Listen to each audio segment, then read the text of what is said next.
ادھر روشا اوپر سے دروازہ پینٹ کر رہی تھی۔ یہ سین دیکھ کر میں نے روشا کے چہرے کی طرف دیکھا تو روشا کی آنکھیں کھلی تھیں۔ مجھے اپنی طرف دیکھتے ہوئے دیکھ کر اچانک روشا نے مسکراتے ہوئے مجھے آنکھ مار دی۔ روشا کو آنکھ مارتے دیکھ کر جواباً میں بھی تھوڑا مسکرائی اور پھر میں نے بھی اسے آنکھ مار دی۔ میری آنکھ دیکھ کر روشا نے وکی کو کوہنی ماری اور میں نے دیکھا تو روشا کی طرح وکی بھی میری طرف دیکھ رہا تھا، اور جیسے ہی ہم دونوں کی نظریں ملیں اس نے بھی مجھے آنکھ مار دی، لیکن میں نے اس کا کوئی رد عمل نہ دیا اور ٹرین کے باہر دیکھنے لگی۔ لیکن اندر سے میرا بھی جی چاہ رہا تھا کہ میں روشا کی طرح وکی کو بھی آنکھ مار دوں، لیکن پتہ نہیں کیوں میں ایسا نہ کر سکی اور ٹرین کے باہر دیکھنے لگی تھی۔ ٹرین کے باہر دیکھنے کے کچھ دیر بعد میں نے اپنی نگاہ روشا کی طرف کی تو اس کی آنکھیں بند تھیں اور اس کا ہاتھ ابھی تک وکی کے نیچے تھا۔ عامل باوا ارباب بنگالی، ہر کام 2.5 دن اور 2.5 گھنٹوں میں کروائیں گارنٹی کے ساتھ۔ ابھی کر اشارہ دیکھ نظارہ، میرا علم چلے کرنٹ کی چال، جعلی عامل عیسائی پنڈت سب پریشان، خاوند کی بے رخی، محبوب کے دل و دماغ کو کنٹرول کرنا، امتحان میں کامیابی، پرائز بانڈ اور لوٹو لاٹری فرسٹ نمبر گارنٹی سے لگوائیں۔ نشہ کا مکمل حل، دشمن کو تباہ و برباد کرنا صرف 24 گھنٹے میں رازداری کے ساتھ، جادو کا توڑ، پسند کی شادی کرنا، اولاد کا نہ ہونا یا ہو کر مر جانا، طلاق کا مسئلہ ایک یوم میں حل کروائیں۔ جن حضرات کے کام رکے ہوئے ہیں وہ میرے موکلات سے خود بات کر کے اپنا مسئلہ حل کروائیں۔ جعلی عاملوں سے تنگ آنے والے ایک بار ضرور رابطہ کریں، امید کی آخری کرن سمجھ کر رابطہ کریں۔ عامل باوا ارباب بنگالی۔ اور اس کا ہاتھ ابھی تک وکی کے نیچے تھا اور وہ اوپر سے دروازہ پینٹ کر رہی تھی۔ پھر میں نے وکی کی طرف دیکھا تو اس کی آنکھیں کھلی تھیں اور وہ میری طرف ہی دیکھ رہا تھا۔ مجھے اپنی طرف دیکھتے ہوئے اس دفعہ وکی نے مجھے آنکھ نہیں ماری، بلکہ اس نے اپنی سیٹ پر بیٹھے بیٹھے اپنی ٹانگوں کو پھیلایا، جس کی وجہ سے اس کی ایک ٹانگ میری ٹانگ کے ساتھ لگ گئی۔ یہ دیکھ کر میں نے اپنی دونوں ٹانگیں سمیٹیں اور انہیں سیٹ کے اوپر کر لیا اور چوری چوری وکی کی طرف دیکھا تو وہ اپنے جوتے اتار رہا تھا۔ اس کے ساتھ ہی میری نگاہ اس کے نیچے گئی تو ادھر ویسے ہی روشا کا ہاتھ تھا۔ وکی کو دیکھ کر میری طلب جاگ اٹھی اور میں بہت بے چین سی ہو گئی، اور اب میرے دل میں وکی کی خواہش پیدا ہونا شروع ہو گئی تھی۔ اتنی دیر میں وکی نے اپنے جوتے اتارے اور تھوڑا اوپر کر کے اپنے پاؤں کو سیدھا کر لیا۔ چونکہ وکی ایک لمبا نوجوان لڑکا تھا، اس لیے اس کے پاؤں ہوا میں اٹھے اور سیدھے میری سیٹ کے ساتھ والی خالی جگہ پر پڑ گئے۔ میں وکی کی اس حالت کا مطلب بہت اچھا طرح سمجھتی تھی، اور اندر سے میرا دل بھی یہی چاہ رہا تھا کہ وہ یہ کرے اور میں بھی اس کا رسپانس دوں، لیکن نامعلوم خوف کی وجہ سے میں ایسا نہ کر پا رہی تھی۔ اور جیسا کہ آپ کو پتہ ہے کہ میں ایک بہت گرم ہوں، اوپر سے میرے سامنے والی سیٹ پر بیٹھا ایک لڑکا مجھے اپنی طرف مائل کر رہا تھا اور میں اس سے اپنی جان بچا رہی تھی، لیکن کب تک؟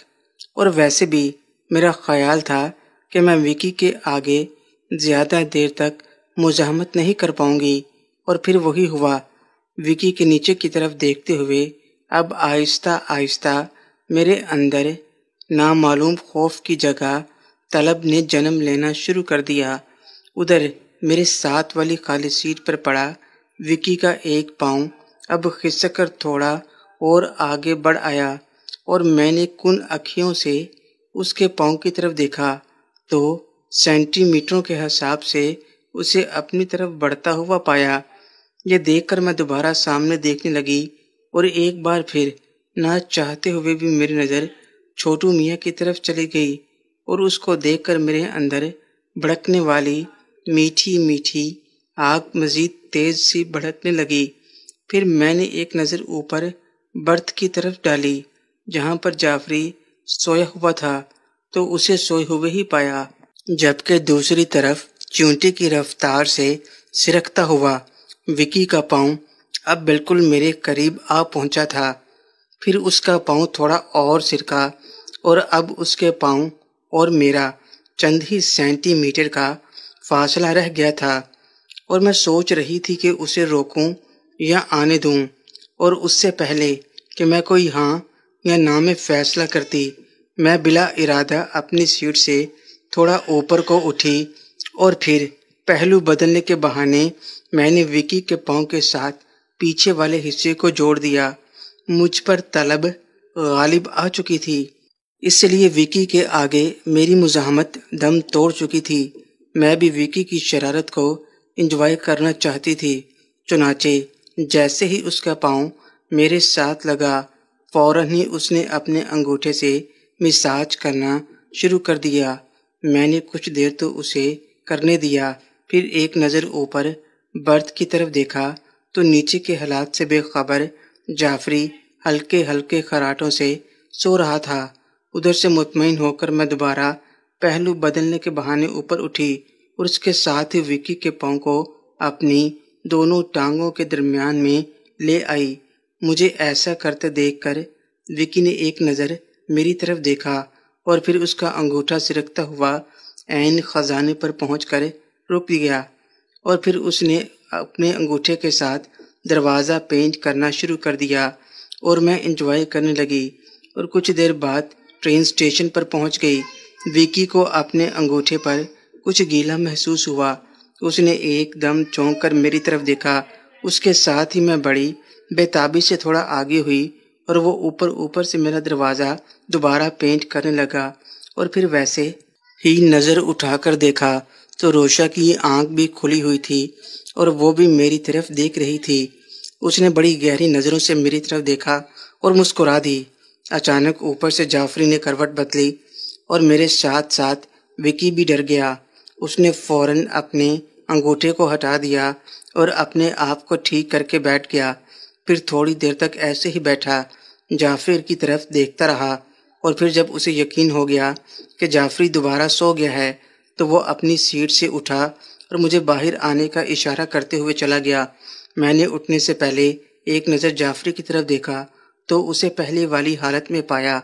یہ دیکھ کر میں نے اپنا لباس ٹھیک کیا اور وکی کی طرف جانے کے لیے اپنی سیٹ سے اٹھ کھڑی ہوئی۔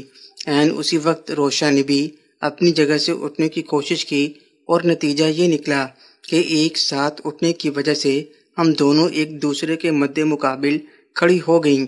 درمیانی فاصلہ کم ہونے کی وجہ سے ہم ایک دوسرے کے ساتھ لگ گئیں۔